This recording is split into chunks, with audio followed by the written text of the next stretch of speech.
হাই friend, কি খবৰ? আপোনালোকৰ চাগে সকলোৰে ভালেই। মই এতিয়া বৰ্তমান গৰম পানীত আছোঁ, যিহেতু গৰম পানী চাবলৈ মন গ'ল, যিহেতু গৰম পানী চাবলৈ আহিলোঁ। আৰু গৰম পানী চাওঁ আহকচোন, কেনেকুৱা গৰম পানী পৰিৱেশটো চাওঁ আজি সকলোৱে মিলি পেলাই। গোলাঘাটৰ জনপ্ৰিয় পৰ্যটক স্থান হৈছে গৰম পানী। গোলাঘাটত নাই যিহেতু গৰম পানী। আৰু গোলাঘাটৰ পৰা 25 কিলোমিটাৰ দূৰত কাৰ্বি আংলং নামৰ এখন জিলাত অৱস্থিত আৰু বন্যপ্ৰাণী অভয়াৰণ্যৰ বাবে ই বিখ্যাত। অভয়াৰণ্যখন গৰম আৰু পানীৰ উৎসৰ পৰা নাম ওলোৱা কিউ গৰম পানী অভয়াৰণ্য ভাৰতৰ অসম কাৰ্বি আংলং সাহিত্য পৰিষদ কাৰ্বি আংলং জিলাৰ ডিফুত অৱস্থিত। গৰম পানী 1952 চনত ইয়াক 6.0 বৰ্গ কিলোমিটাৰ অঞ্চল সামৰি গৰম পানী বন্যপ্ৰাণী অভয়াৰণ্য হিচাপে অনুসূচিত কৰা হয়। ভিডিঅ' নটিফিকেশ্যন নং FR 1999/52 10/7/52 অভয়াৰণ্যখনৰ গৰম পানীৰ উৎস আৰু জলপ্ৰপাতৰ বাবে বিখ্যাত। ই অসমৰ আটাইতকৈ পুৰণি অভয়াৰণ্য। ইয়াৰ চাৰিওফালে নামবৰ বন্যপ্ৰাণী অভয়াৰণ্য আৰু 15টাকৈ অধিক বিৰল প্ৰজাতিৰ কিউ বহুতো বিৰল চৰাই আছে আৰু জীৱ জন্তু আছে। গৰম পানী বন্যপ্ৰাণী অভয়াৰণ্যৰ বিভিন্ন ধৰণৰ বন্যপ্ৰাণী আছে আৰু বাসস্থান প্ৰদান কৰে ইয়াতে অভয়াৰণ্যখনতে। আৰু কি জীৱ জন্তু থাকে মই সেয়াও কৈ দিছোঁ। বাঘ, আপোনাৰ নাহৰফুটুকী বাঘ, ডাৱৰীয়া বুলি কয়, নাহৰফুটুকী আছে, মেকুৰী, জংঘল মেকুৰী, বাৰ্কিক, হৰিণ, এছিয়ান হাতী দেখিব আপোনালোকে, গৌৰ আছে, হোলক, এনেকৈ বহুত জীৱ জন্তু আছে ইয়াতে। আৰু সৰ্পও বহুত আছে ইয়াত যিহেতু। আৰু বন্যপ্ৰাণীটো আপোনালোকক মই কৈ দিছোঁ। বনাঞ্চলত থকা সাধাৰণ চৰাই প্ৰজাতিও বহুত আছে ইয়াত। আপোনাৰ ইয়াত কি চৰাই আছে সেয়াও মই কৈ আছোঁ।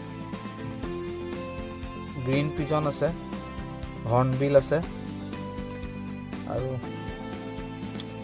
মইনা আছে,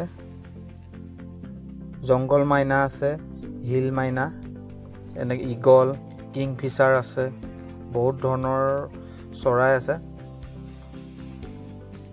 যিহেতু এই অভয়াৰণ্যখনত কি গছ গছনি আছে সেয়াও কৈ দিছোঁ। প্ৰধানকৈ আপোনাৰ হুলুং গছ আছে, ভেলো, নাহৰ আছে, পুমা আছে, উৰিয়াম গছ আছে, শিলিখা আদি গছ অভয়াৰণ্যখনত দেখা পোৱা যায় কিছুমান প্ৰজাতিৰ। এইটো আপোনালোকে আহিলে যিহেতু দেখা পাব সেইখিনি গছ ইয়াতে। আৰু মই বাকীখিনি দেখুৱাই আছোঁ। যিহেতু দেখিছে এই গছজোপাৰ তলত যিখিনি জীৱ জন্তু চিত্ৰ আঁকি থোৱা হৈছে, ইয়াতে সকলোখিনি জীৱ জন্তুৱেই আছে। এতিয়া আগতকৈ কিন্তু বহুত সুন্দৰ কৰি পেলাই বনাই থৈছে তেওঁলোকে, দেখি ভাল লাগে। যিহেতু ইয়াত যিমানখিনি আছে জীৱ জন্তু সকলোখিনি ইয়াত পোৱা যায়।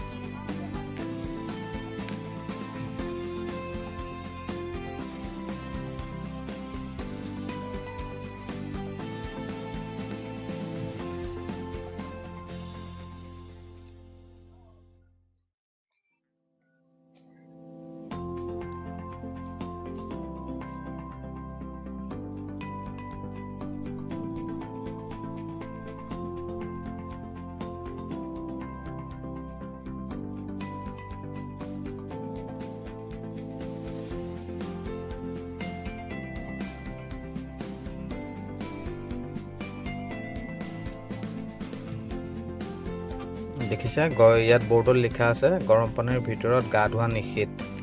আহক আমি চাওঁ সকলোৱে গৰম পানী।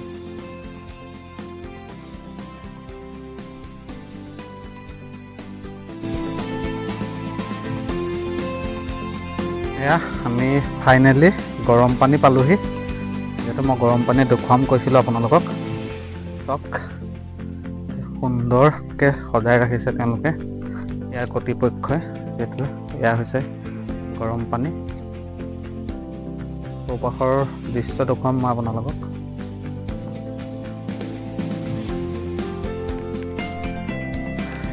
যিহেতু ইয়াৰ পানী টেম্পাৰেচাৰটো গৰমেই থাকে, ঠাণ্ডা দিনতো গৰম আৰু ঠাণ্ডা গৰম দিনতো গৰমেই হৈ থাকে। পানী বুৰবুৰণি উঠি আছে, সেয়াও দেখুৱাম মই আপোনালোকক। প্ৰথমতে চাৰিওপাশৰ দৃশ্যটো মই দেখুৱাই লৈছোঁ আপোনালোকক। সুন্দৰ এটা পৰিৱেশ।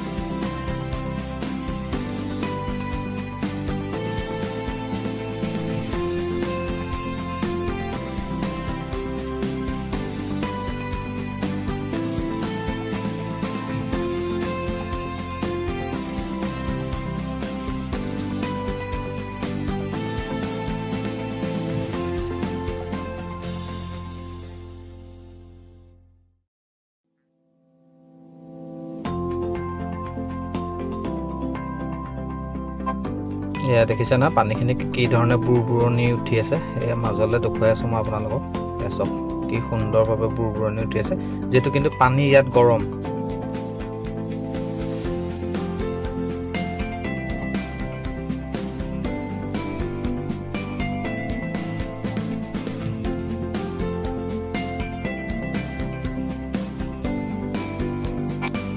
এয়া দেখিছে না বুৰবুৰণি উঠি আছে, যিহেতু আগৰ দিনৰ বয়সস্থসকলে কয়, যিটো মাঘৰ বিহু উৰুকাৰ পাছদিনাখন মানে বিহু দিনাখন ইয়াত সকলোৱে আহে গা ধুবলৈ। এই গৰম পানীত সকলোৱে গা ধুবলৈ আহে।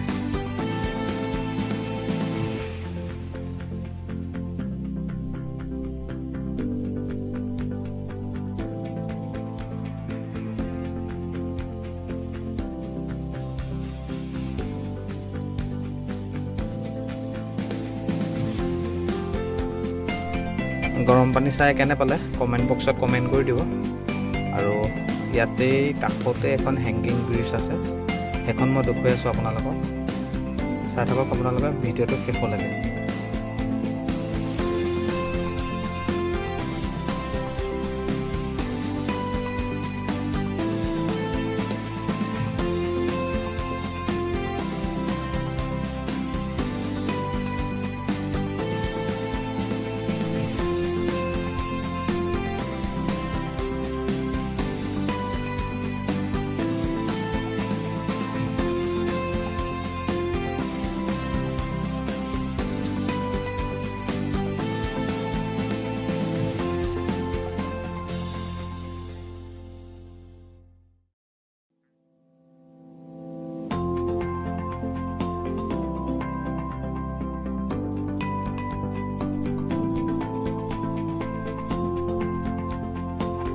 আহি আছোঁ আমি যেতিয়া আৰু এটা বেলেগ ছাইডত, যিহেতু কাষতে এখন নদী আছে। নদীখনৰ ওপৰতে এখন লোহাৰৰ হেংগিং ব্ৰিজ আছে, যিহেতু খুটা নাই। মই দেখুৱাই আছোঁ আপোনালোকক, ভালকৈ দেখুৱাম ব্ৰিজখন চাব আপোনালোকে। এয়া আমি ব্ৰিজখনৰ এটা মূৰত আছোঁ, যিহেতু মই দেখুৱাই আছোঁ ব্ৰিজখন। এইখন দেখিছে নহয়, যিহেতু ইপিনে যিহেতু ৰিজাৰ্ভ আছে, জীৱ জন্তুৱে সেই পাৰ্কটোত জীৱ জন্তু থাকে। আৰু মই যাবলৈ চেষ্টা কৰিম অলপ দূৰ আগলৈকে, যিহেতু এইখনত মানে খোজকাঢ়ি গ'লে যিহেতু নাচি থাকে, গোটেই ব্ৰিজখন মানে হিলি থাকে, যিহেতু ভয় লাগে। যিহেতু আৰু অকণ আগলৈ গৈ চাওঁ কেনেকুৱা লাগে, তেতিয়াহে ভাল লাগিব। সেয়া দেখিছেনে হিলি আছে, যিহেতু মই আগলৈ আহি আছোঁ, যিহেতু ব্ৰিজখনৰ মাজলৈ হিলি আছে। আৰু ইয়াৰ তলতে এখন নদী আছে, এখন নাম্বৰ নদী বুলি কোৱা যায় যিহেতু। আৰু এয়া দেখিছেনে কেনেকৈ হিলি আছে। মইতো আৰু আগলৈ যাব নোৱাৰিম চাগে, ভয় লাগিছে যিহেতু। আৰু বাকীখিনি মই দেখুৱাই আছোঁ, ব্ৰিজখন ভালকৈ দেখুৱালোঁ আৰু চাৰিওপাশৰ দৃশ্যটো দেখুৱাই আছোঁ মই। এখন যিহেতু নদী, আৰু এইটো পাৰে দেখিছে এখন যিহেতু এখন পাৰ্কো হয়।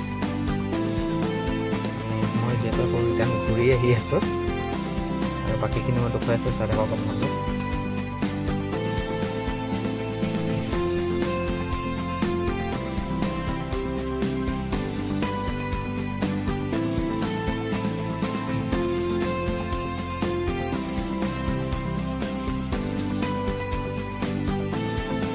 দেখিলে, যিহেতু আপোনালোকক ব্ৰিজখন দেখুৱাল, বাকী আমি পাৰ্কখন দেখুৱাম এতিয়া আপোনালোকক। চাই থাকক আপোনালোকে।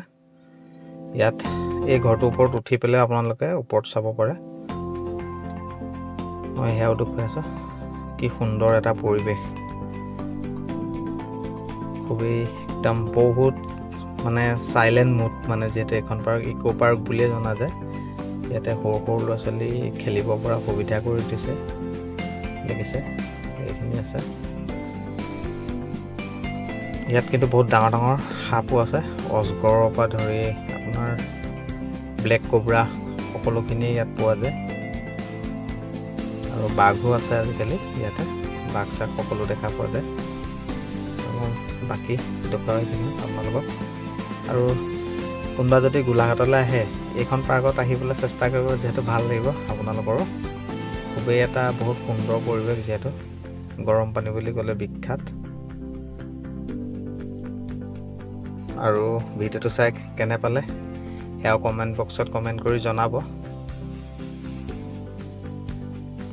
আৰু আমি এতিয়া পাৰ্কৰ পৰা ওলাই আহিছোঁ, যিহেতু এইটো পুৰণা আগতে ৰাস্তা আছিলে বুলি কয়।